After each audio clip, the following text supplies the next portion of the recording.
trigger word. That's like mayonnaise. I'm sure that's the biggest word I know.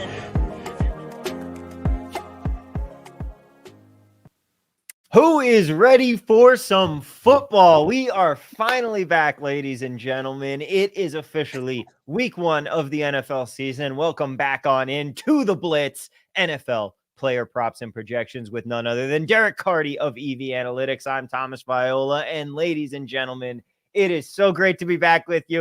Chat's already popping off. Arthur Dominguez, Brooke KGB, Yahtzee, Dave Clark, Tyler Jackson, Boglor. We are back, ladies and gentlemen. It is so great to see all of you again. Derek, I mean, we had a nice run in Major League Baseball over the summer, but let's face it, football is king. Football is what people are here for, and we are back for another season. We got off to a rousing start last night. The Blitz was fantastic. Yeah, if you used the Blitz last night, you made some money. I was very happy last night. We were pinging everything. Samaje Perine over thanks to that one catch. Mecole Hardman unders. We were hitting across the board there. It was a fantastic time, and we are hoping to carry that energy into week 1 here. How are you doing, my friend? It's great to be back with you. Yeah, I'm doing great. Obviously, I love baseball and I love September because we get to do both. But now that football's here, I'm so excited for week 1. The Blitz is raring and ready to go. Yep, and we are ready to have it all off. We're ready to have everything coming out here. Arthur Dominguez says, excited for the upcoming season. Are you able to share any insight on when the projections get updated for the Blitz during the week? So there we go. We'll start off with that question. Get people, like, maybe for those that aren't aware, don't know, when can they expect the Blitz to be coming out every week? Yeah, so the Blitz first preliminary run happens on Tuesday. Because football, you need a manual component usage is dynamic. If T Higgins is out this week, you can't trust a computer to figure out who's going to get T Higgins's, work. So the manual usage adjustment, there is an automation process that does okay. That's on Tuesday. By Wednesday afternoon, I've done manual usage adjustments, and then it's definitely ready to roll with more updates throughout the week as injury news comes out, as, we get more information, that kind of thing. Yeah. And, that's something that plays a little more into it when it comes to basketball, when you've got so much lineup uncertainty every night. But football, it is very much that balance of, okay, these are the injury unknowns. Those are the guys that you want to pay attention to some of the injury news. You don't want to just be betting blindly. So there are some guys where, okay, we can feel pretty good making our bets Wednesday and Thursday, the earlier stuff. There's some guys that you do want to wait on a little bit. Wait for Thursday and Friday. Wait for more of those adjustments and things to come out. And of course, you've got us here on the Friday show talking about some of our favorites for the week here. Also, we got Boglor saying, Derek, with the David Hasselhoff deep V-neck cut here, you are looking fly, my friend. Boglor, Yahtzee saying TV looking spelt with the haircut as well. Hey, what can I say? We do have the best hair in the business when it comes to prop shows here. We are just bringing you an unstoppable force. But Derek, let's get into it. Let's start talking about some props here, because we are going to be headed into the rushing market to get things started. And of course, everybody knows they can throw in their prop questions as well. We are going to be here answering those for you. I'll skip my meeting if I have to at 1, but I know we'll have to get you out of here at some point, Derek. But right now, let's talk about DeAndre Swift. Taylor Swift was last night. DeAndre Swift is Sunday. 10.5 carries. What are we looking at here? Looks like we got some pretty good value coming in. Yeah, we're looking at some pretty good value here on the under for Swift carries, under 10.5, -110. DraftKings has that line. I think Bet365 has the same line. Some books have 9.5, which are still fine. FanDuel +120, 9.5 is plenty good too. I think this is kind of one of those scenarios where Swift is the guy that everybody knows in this backfield. He has the name. He got the contract this offseason. But he's probably not going to be the guy who leads the team in carries. That's probably going to be Khalil Herbert. This is a team that the last couple of years was super run heavy, and it's already moving. There we go. Was super run heavy the last couple of years, but new offensive coordinator. They're most likely going to be more pass heavy this year. Obviously, they drafted Caleb Williams. They trade for Keenan Allen. They drafted Dunze. This is a team that's going to pass, at least like a league average amount probably, as opposed to being one of the most run heavy teams in football. So just not a ton of run volume to begin with. And Khalil Herbert is the guy that they seem to trust more as like the better pure ground runner. Plus, they'll be playing from ahead against the Titans. Potentially, they're 5-point favorites, I think. So this sets up not quite as like a DeAndre Swift, got to get him in the game kind of thing, electricity. They might just be milking clock, and Swift isn't the guy you do that with. But more than anything else, it's a crowded backfield. Herbert's probably ahead of him, and probably Swift. They have Roshan Johnson in the mix.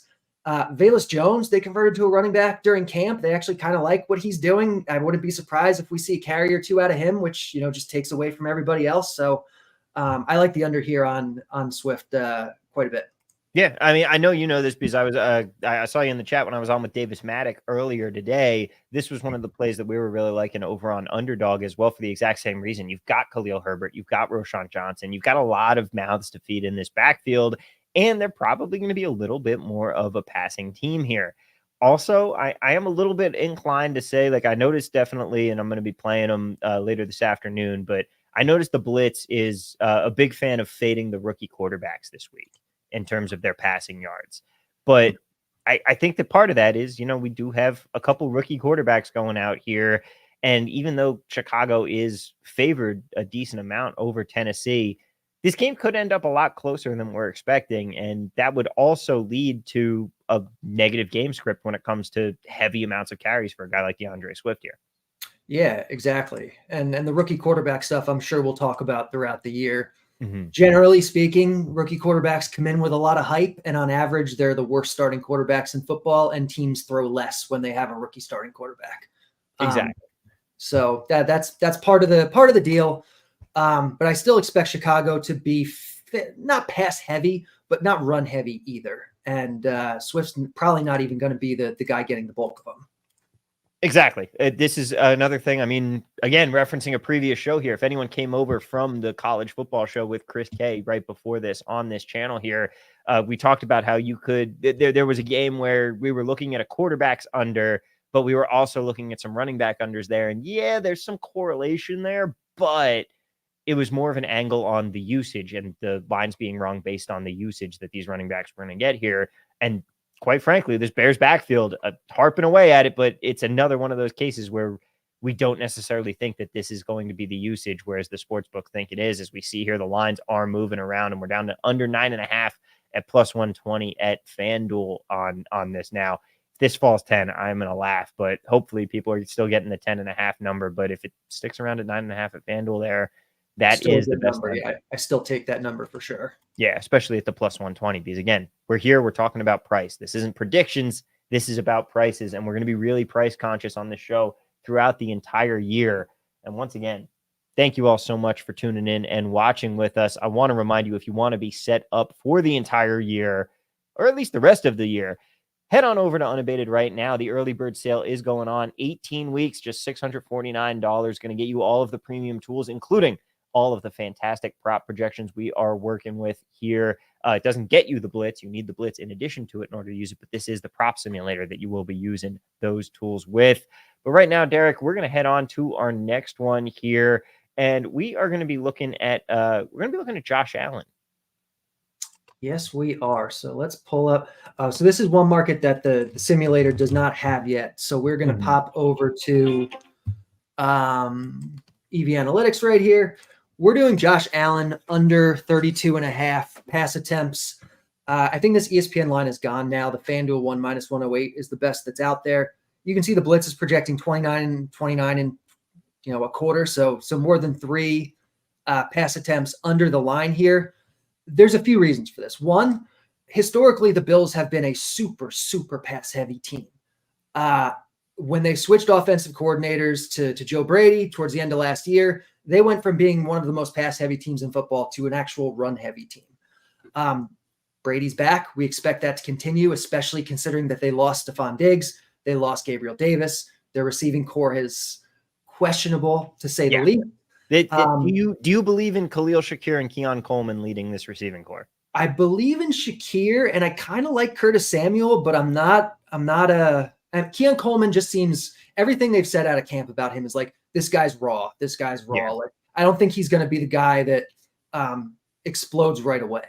Mm-hmm. It's going to be the same deal like the Jets with Malachi Corley. It's like they might throw him in some packages. He's got some talent, but he's not going to be the guy out of the gate here. But it does look like this Buffalo team is going to be a lot more run focused this year, which is an incredible thing to say based on what we've seen out of them out of previous season.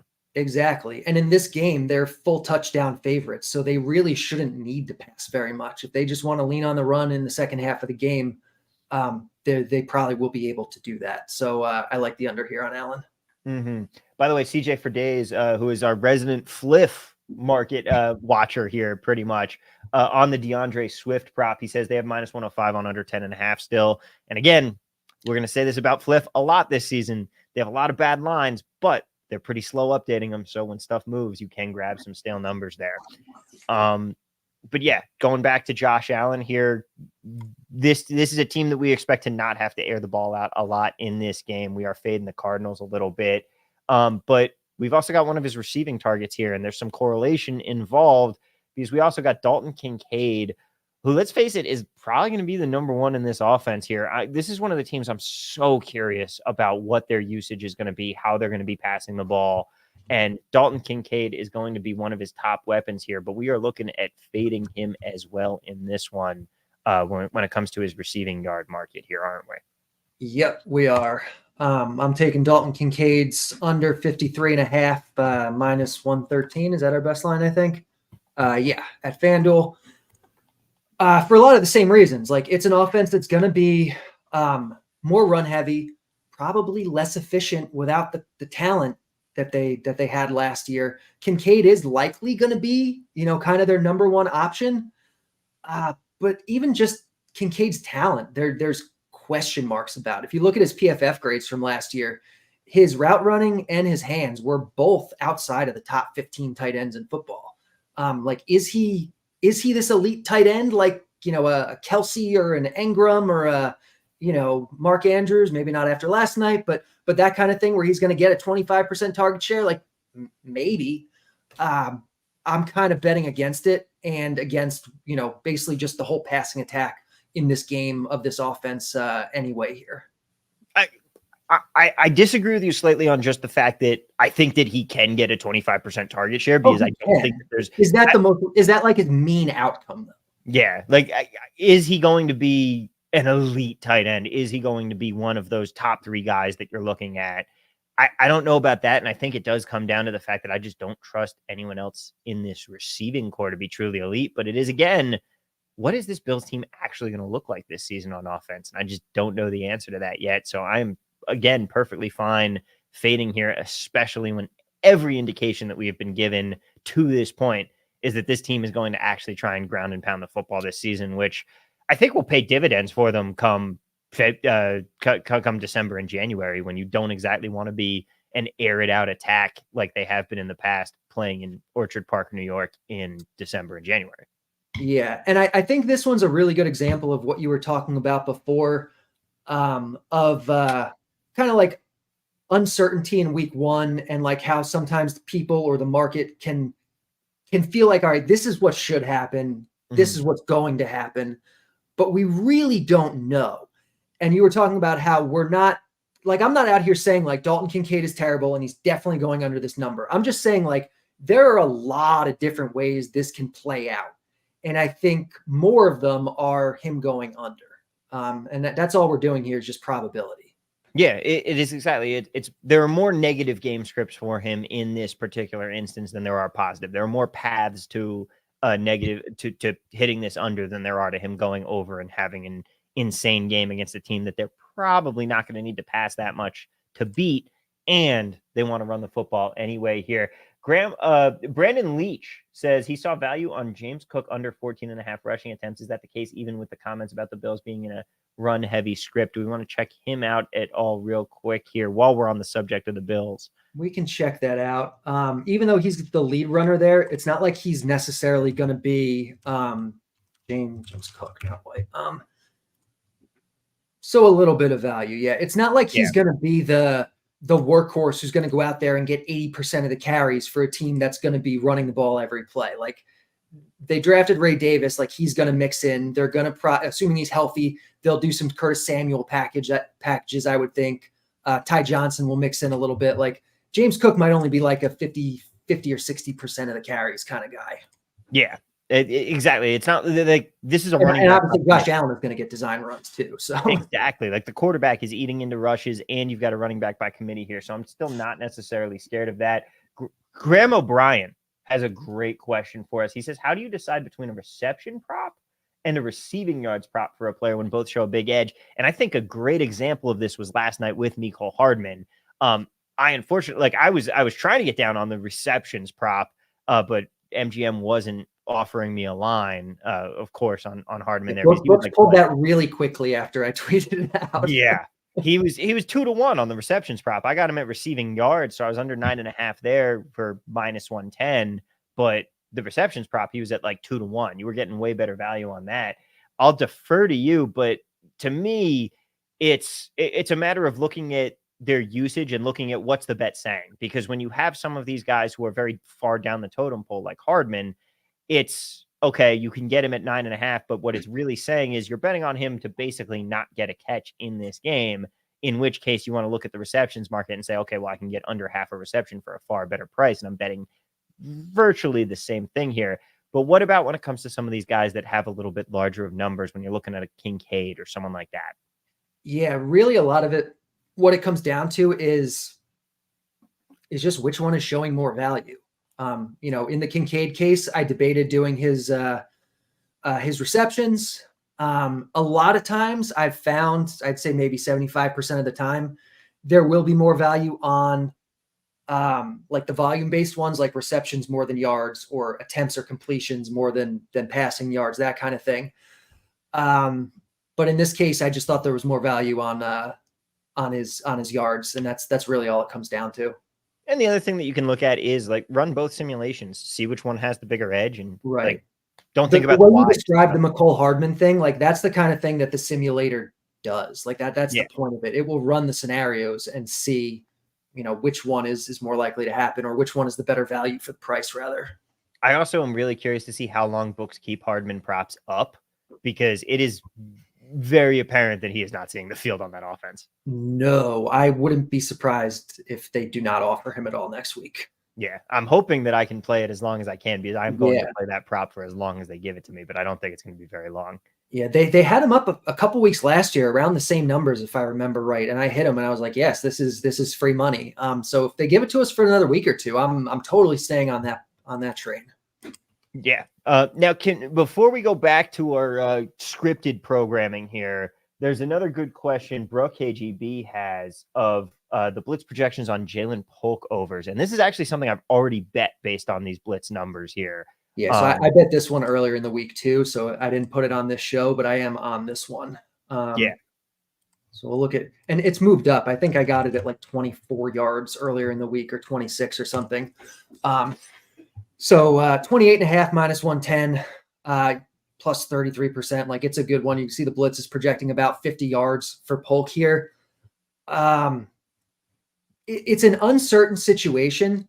Yeah. And so sometimes we'll shy away from uncertain situations, especially week one, but sometimes I'm okay leaning into it. Like 28 yards is very, very small for a guy who could very easily come out and be the number one in this offense. Yeah, it'll be a bad offense. They're not going to be super pass heavy, but they'll probably have to pass playing from behind against Cincinnati.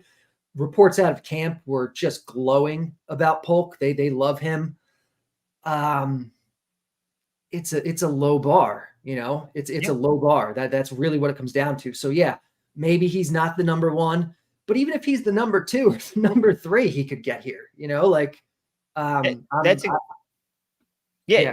that's exactly what my thought process was when I made the same exact bet, because I looked at it and I go, okay, first off, it's not like Jacoby Brissett is an incompetent quarterback. He's not Patrick Mahomes, but they're going to have to pass against Cincinnati, and they don't really have a great receiving core. And you're telling me that they're not going to try and scheme things for their new rookie wide receiver a little bit? Like I know people see some uncertainty, like, what is his name? The guy that was on the Vikings. I'm blanking. Oh, shit. KJ Osborne. Is KJ Osborne or Tyquan Thornton is he gonna play above them? It's like, I freaking hope so.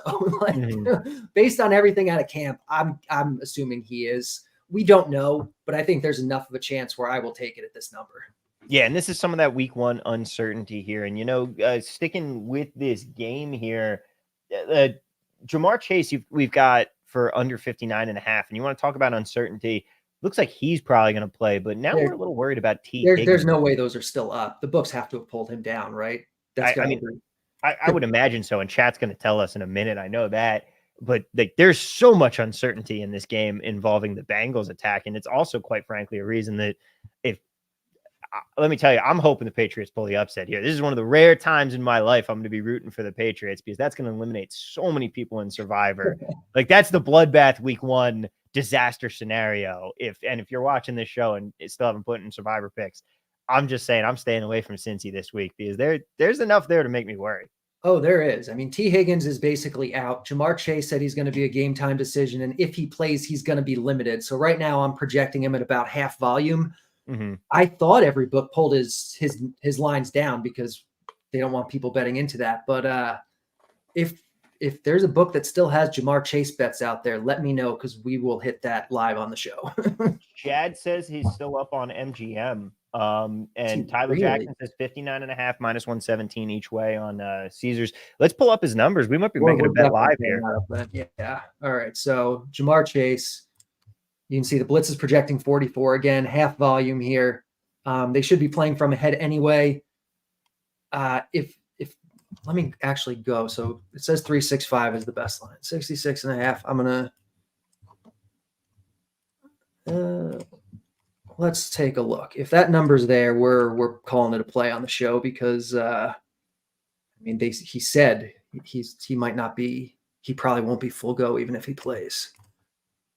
Jamar Chase, 59.5 now, but still. I am literally on my phone scrolling through MGM here to see what we can find on this one. So this says Rivers still has a 66.5. I don't know if that's true, but we're taking this regardless. We're just going to see what the best number we can get is, but we're going to take this one. So whatever books you have available to you, whatever's offering you the best number, I'm going to take this. I'm going to take this. Yeah, I've got 59.5 here at MGM. I'm going to see. Tyler Jackson says they just took it down at Caesars. Hurry up. Well, we have enough people saying it's there. So MGM for sure. You saw 365 had it as well. Let's see. Where is? Ooh, ESPN has 59.5 plus 130 to the under. I didn't know ESPN was still putting up unders. Are they really?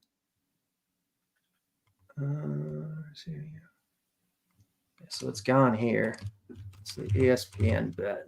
Yeah, we are shopping around right here.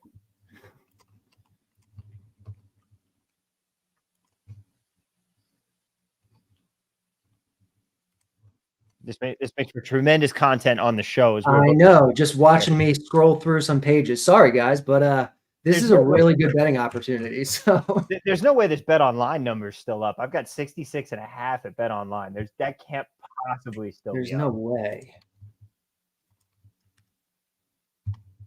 Oh yeah, ESPN pulled him down. He's gone now. So whatever that MGM number was, 50, 59, and what do we have? 59.5? 59.5 minus, what did they say it was? Minus 115? I just grabbed it at MGM, still up. Well, that is going to be Tyler Jackson saying the same line there. Is it Hard Rock? So yeah, I mean, we heard about 2 hours ago, Jamar Chase said, I'm going to be a game time decision. If I play, I'm probably going to be limited. You know, we'll take his under here. Yeah. I'm going to be very upset if he just doesn't play and we got all that value for nothing. I know. But then again, if T. Higgins is out too, like he might end up going off for a monster game and we've got egg on our face. But if he's limited, like first off, again, I think a lot of people are making a mistake in Survivor taking Cincy this week. They're probably going to win, but I'm still not out here like really wanting to play this line, you know? Yeah, no, I agree. And again, it's not like we're saying Jamar Chase is bad. It's not like we're saying he's definitely going under. We're saying, given the information that we have at this time, this bet looks looks good. Yeah. And here we are taking some live bets on the show. Jack weighing in saying, great job on that, guys. Hey, we took down our first market of the season, ladies and gentlemen. One of many, but we will be back and doing more of it.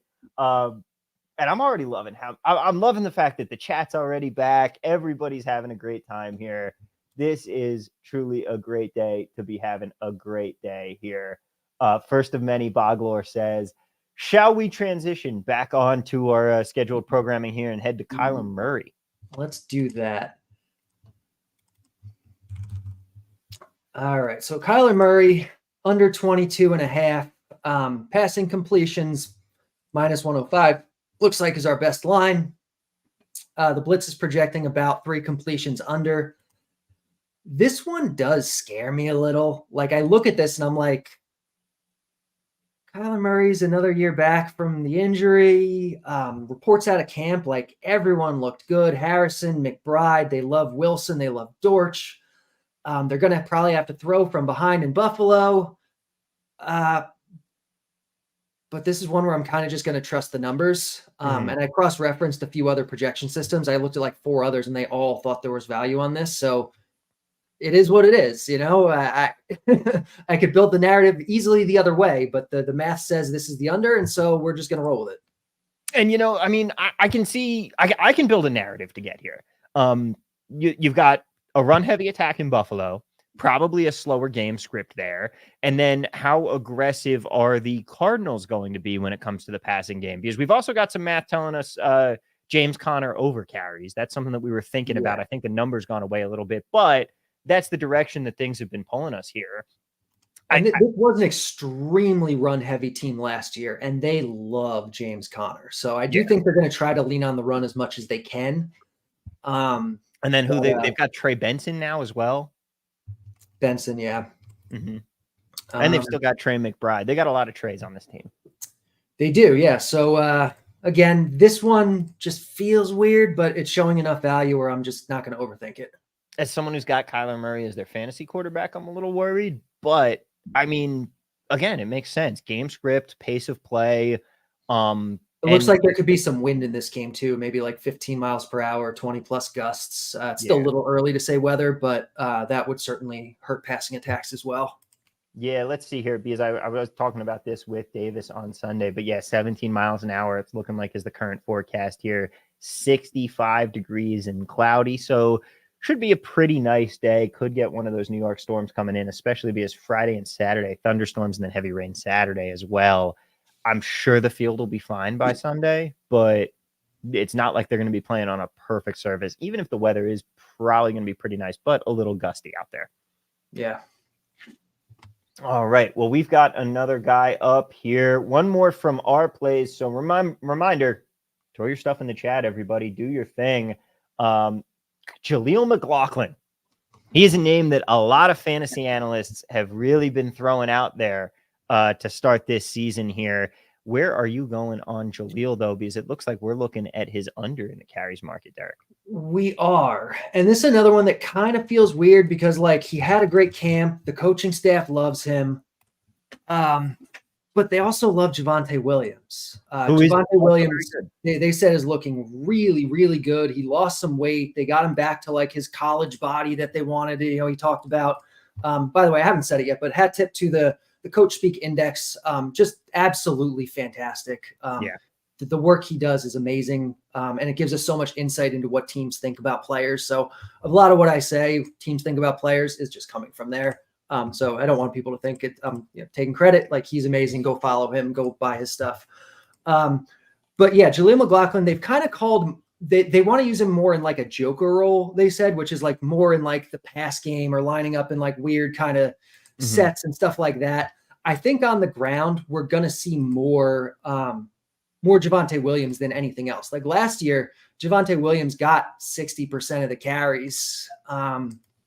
You know, and he wasn't even like himself. Like, there's a real chance Javonte Williams goes out. Again, not the most likely scenario, but one path here.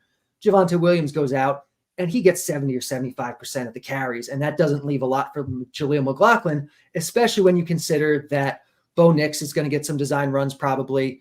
The other rookie, Audric Estime, is going to be worked into the mix a little bit. So I think McLaughlin's going to have a role in this offense. I don't know how much of it's really going to be on the ground. And so I think at this number that we had, which is dropping now, I think it looked pretty good. I think it's also worth kind of considering that this is going to be one of the slowest paced games of the week, most likely. And Denver will probably be playing from behind. Seattle's offense is probably going to be pretty darn good this year. And so they might not have the opportunity to run that much anyway. And again, McLaughlin's kind of the distant number 2 when they do run. So this one showed some value.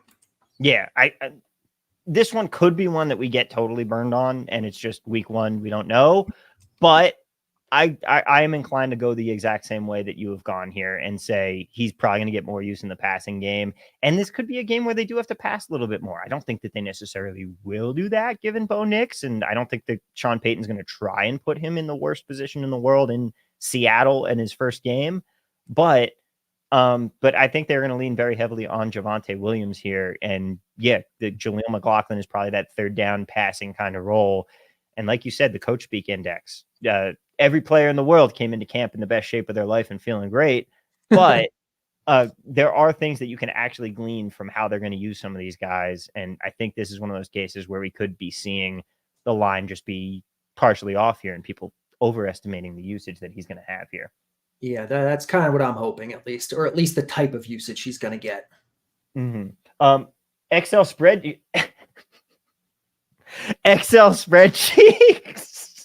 10 out of 10 name, man. 10 out of 10 name. Says, where can I find that coach speak stat?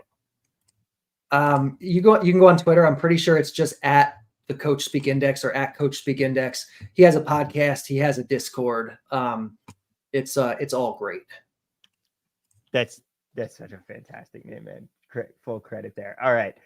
Andrew Luter says, Underdog has Chase at 14.05 fantasy points, still up. Do you guys like that?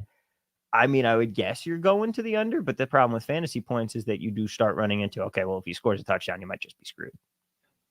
Is this for McLaughlin or who's the Chase? Oh, Jamar Chase. Yeah. I think that's right around where Mm-hmm. where the Blitz had him. I can take a quick look.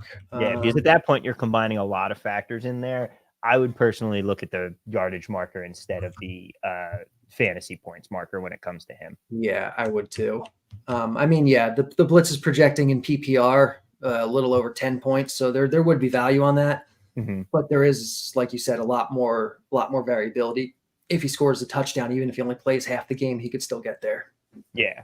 Now, we got a couple other great questions in here I'm excited to get. Colin McKenna says, would you generally avoid players like a Wan'Dale Robinson, Austin Eckler, or Greg Dortch that are more game script specific, or would you trust the value showing? So I know you were on a show with Davis Maddock earlier. Yep. I watched part of it before I had to go on another show myself. He kind of talked about like knowing ball, and like basically his process is like combining projections with kind of knowing ball, and that adds value. It does. Yeah. I like to think, I mean, obviously I'm a stats guy first, but I think I know ball a little bit.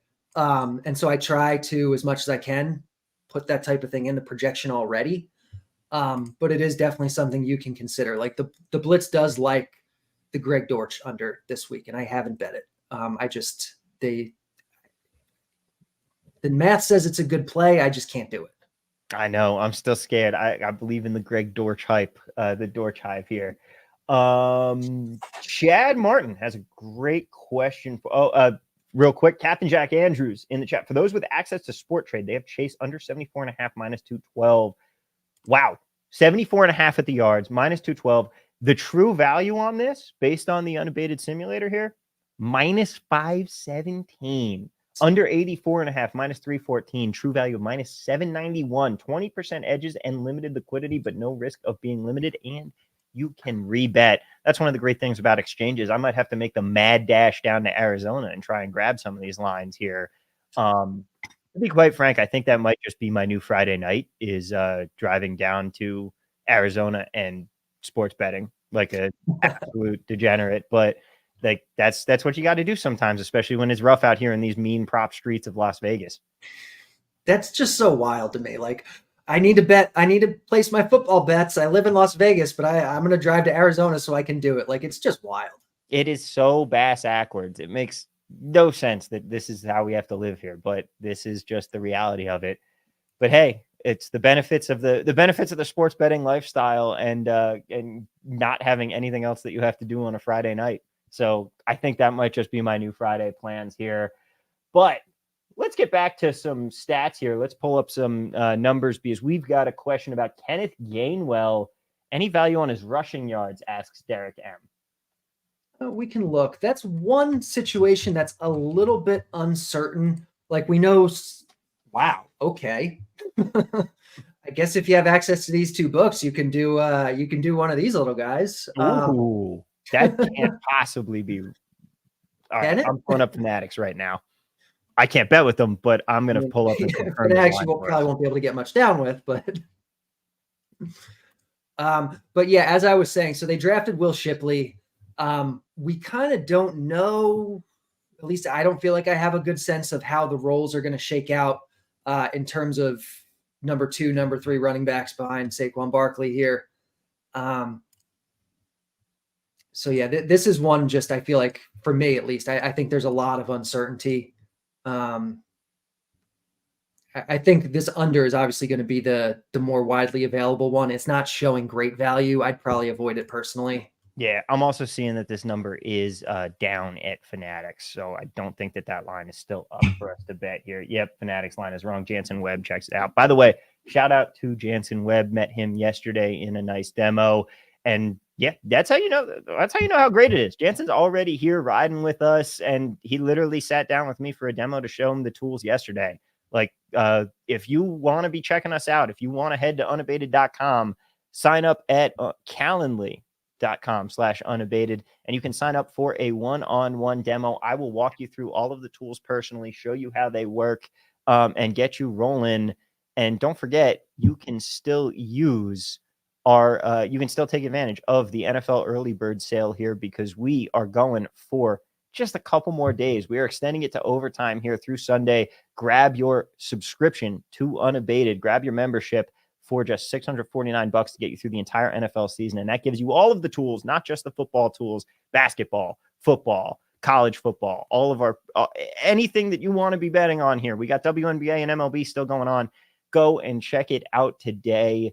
It is an absolutely fantastic deal and a fantastic product, and you can combine that with a demo to get the maximum value out of your membership and make sure that you know everything that you're doing. And one more plug here before we go into a few more questions. So throw those questions in because I am vamping so you can get more questions in here. But we are up to 811 subscribers on this channel here. We've crossed the 800 number from last week. Very happy about that. But if you haven't hit that subscribe button yet, hit it right now. It's easy. It's free. And it will make sure that you don't miss a minute from all the fantastic shows we're doing here, from my show with Chris K doing college football props before this, of course, right here with Derek. And then on Sunday, I'm doing a live stream during the games. We're going to be doing a little NFL in-game betting. It's going to be a lot of fun. If it can take off, if people are watching and we're having a great time, we'll keep going with it. We'll keep it going throughout the weeks here, and we'll start bringing on some guests. We'll start doing some really fun things on Sundays too, and take you through. I'm channeling my inner Scott Hanson, trying to be that NFL red zone, but for betting here for the witching hour of those games. And we'll be doing some in-game numbers and talking about all that. So please come on through here. As Tyler Jackson says, thoughts on Jahan Dotson, 1.5 receptions tonight. Thank you, Tyler. I'm pretty sure I missed you the first time around. But Jahan Dotson tonight, I am very scared to take any one of these players in this game. This is the dumbest thing ever in playing a week 1 opener in Brazil between the Eagles and the Packers. This game could have severe playoff implications. We're playing it in Brazil. Oh, and by the way, apparently neither team is supposed to wear green down there. It's like a gang like what yeah. NFL, what are we doing here? So yeah, the Blitz is projecting 1.5 on the nose, which at most books looks like pretty much no value. If this Fanatics line is real, and if you're able to bet at Fanatics, plus 120 on something that's going to be, just because 1.52, when you consider range of outcomes, it's not going to be 50-50. It's going to be more like 40-45% or something like that. So if you can get plus 120 at 45%, then or at 55% winner, I guess, then that would be some decent value. Tyler says that it doesn't actually exist. Fanatics is it's going a little slow right now. We're working on getting that back up to speed, but sadly that line's gone. So you're still seeing a little bit of value, but I still don't really hate the play given the fact that is Jahan Dotson really going to be the number 3 receiver in Philly? It's not for certain. I mean, he doesn't have to be. I mean, I think that's kind of the assumption being made. Mm-hmm. Do you think this is a Mecole Hardman situation or not? What's that? Do you think this is a Mecole Hardman situation, or is he more likely to get a little more playing time than that? I think he's more likely to play more than Hardman did. Mm-hmm. You know, he's only been with the team, what, a week and a half now? Yeah. So, like, he may not have a big role in week 1, even if he winds up being the wide receiver 3. Like, there are paths to the under here. Mm-hmm. The receivers behind him, Johnny Wilson, Britton Covey, I don't really see them playing over him, but you never know. Yeah, we'll see. This might be a wait and see thing, but it might be, you know, if you're throwing some money down on this game, you could go worse than that, I think. William Krill says, please give us the book, game, and mark it first so we get our bets down prior to odds changes, similar to the way that Joy and Josh present pick. Okay, we will try and give that to you as best we can here. I mean, we are trying to get through and talk about them that way, and it's showing you there. Couple questions here. Brett Linthicum says, any value on Seahawks rushing props here?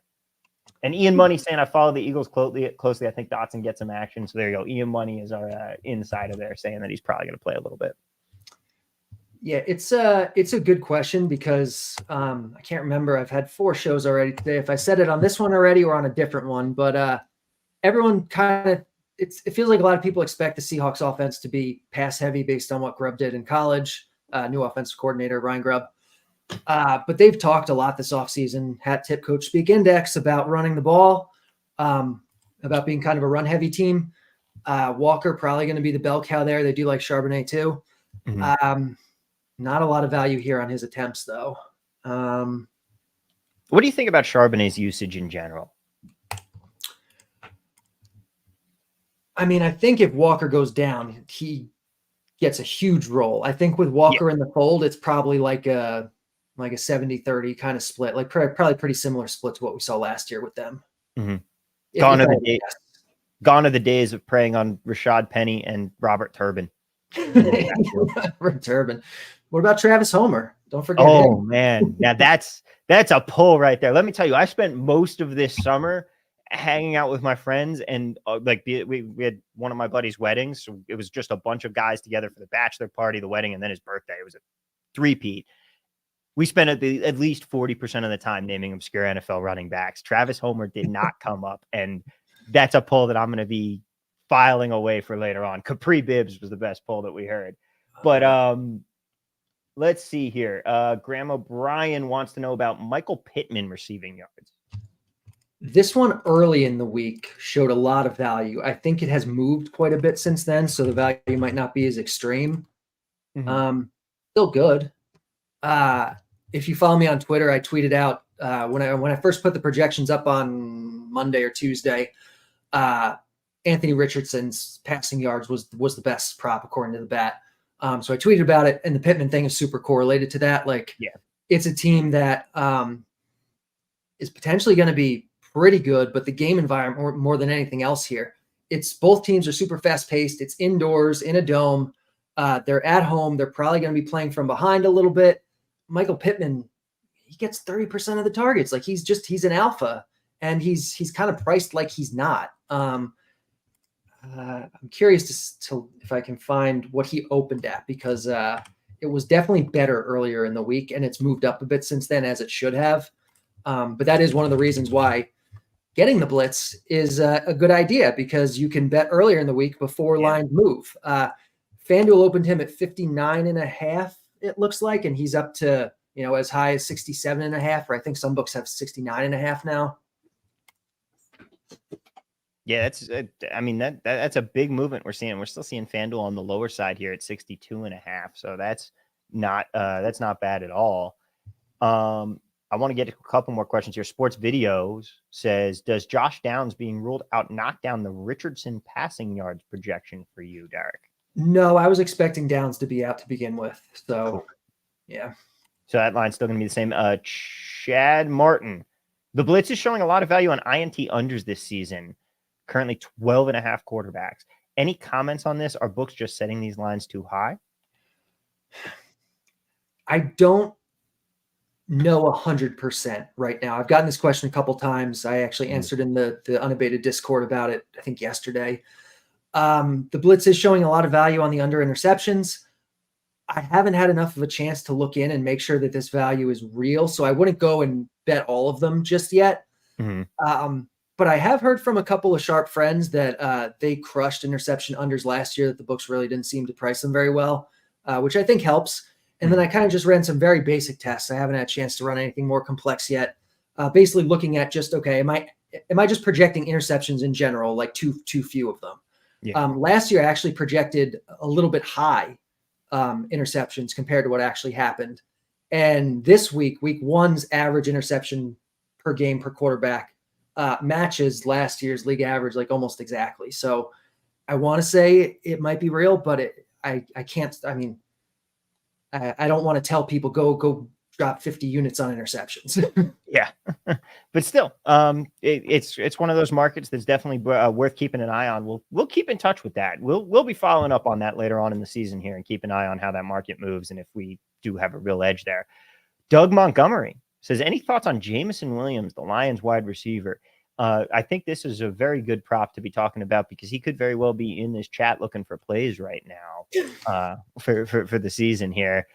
Man, waiting for Godot. You're just waiting for Jameson Williams to break out. And I feel like everybody tells me it's going to be this season. And I just don't believe it at this point.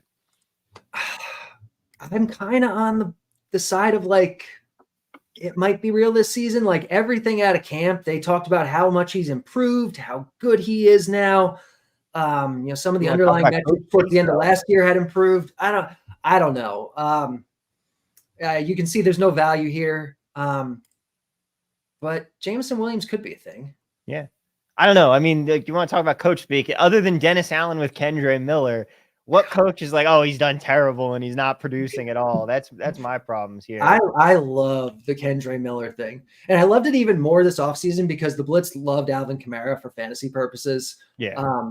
And so I have some Kamara shares, and every time I see Dennis Allen like crapping on Kendre Miller, I'm like, oh, people don't like Kamara in part because they think Miller's good, and like Dennis Allen certainly doesn't think he is.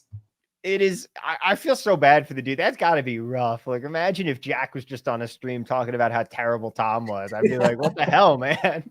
That's got to be a horrible feeling. Yahtzee says, was Jameson Williams for Lewis Cine the most appropriate draft day trade ever? Jets legend Lewis Cine. Oh man, I forgot that was a trade. I forgot that happened, mostly because neither player has really produced much at all in the pros here. Let's see, what else do we got? All right, speak now, forever hold your peace, ladies and gentlemen. We've been going for 49 minutes here. We've been rocking with it. Michael says, I generally don't like to bet overs and only bet unders on props. Is that a good strat in general? It's always going to be dependent on the prop, dependent on the line that the book gives you and where the expected value is. Mm-hmm. I would say in general, unders can be sharper than overs, especially on big name players. There are more paths to the under, especially in football with how common injuries can be. Mm-hmm.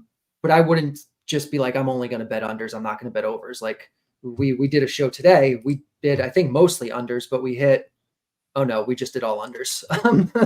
But there are some overs that are worth betting out there. There are. So I wouldn't shy away from it if it says there's value. I would say the general sharper sports bettor portfolio is going to have more unders than overs, but it's not going to be all one way. And the other thing is from an account health standpoint, don't just bet unders. And if you're going to do that, throw some stuff in a parlay, throw some same game parlays in there. Like you got to chum the waters a little bit, because if you just are sitting there hammering unders and winning money, you are going to get limited by some of these rec books so fast. Exactly.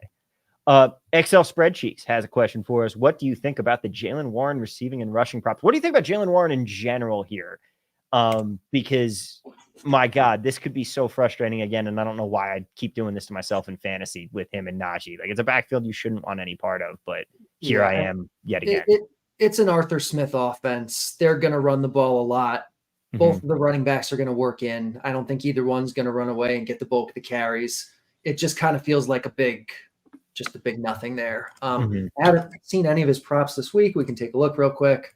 I know that we were looking at some Jaylen Warren receiving stuff with Davis, but yeah, we were finding some value on Jaylen Warren. So actually, it looks like there is a little bit of value. I hadn't noticed it yet, but a little bit of value, I guess. I mean, like I said, they are going to run the ball a lot. Yeah. And 6.5 is a pretty low number for a guy who could see, it's probably going to be like, I don't know, 60-40 split or something like that. Like Warren is going to get work. So, I mean, we saw Tyler Algier going over this number quite a few times last year. So yeah, maybe this is a good one. Yeah. Nathaniel Pucci says overs on passing yards went big last night. They really did. That was such a great game. It was a great start to the season here. But I think that, ladies and gentlemen, is going to wrap it up for us. Yahtzee, Brooke, KGB, 2 nickels. I'll say thank you so much for your insights. Hey, thanks. Thank you guys for the awesome show. You guys are what makes the show so great. It's great having everyone in the chat popping off, asking questions, giving insight, keeping track of the markets for us, helping us out. Seriously, we appreciate you all so much. We're so excited to be back for another season here. Don't forget, hit that like button, hit that subscribe button if you're not already subscribed. I haven't figured it out yet, but by next week, I'll have an announcement for you. When we hit 1,000 subscribers on this channel, I got to do something. I got to do something to celebrate that, to help grow in the Unabated live channel over here. We appreciate y'all being with us so much. Everyone out here, thank you so much for being with us. And again, if you want to catch Derek, you can catch all of his stuff at Derek Carty on Twitter, over at EV Analytics, and in the Unabated Discord. You can ask him questions all about the Blitz projections, what's going into him, what he's looking at, and you can use all of that at Unabated. And one more time, remember, the Unabated early bird sale for the NFL season is going into overtime here. 18 weeks, just $6.49. If you're not already a member, that is the absolute best thing that you can be doing right now. Go grab yourself a membership, combine it with EV Analytics so that you get the Blitz projections right there for you. And let's have an amazing NFL season here. Derek, thank you so much for being with me. Looking forward to next week. But in the meantime, ladies and gentlemen, best of luck. And let's cash some tickets. We'll see you next week, everybody.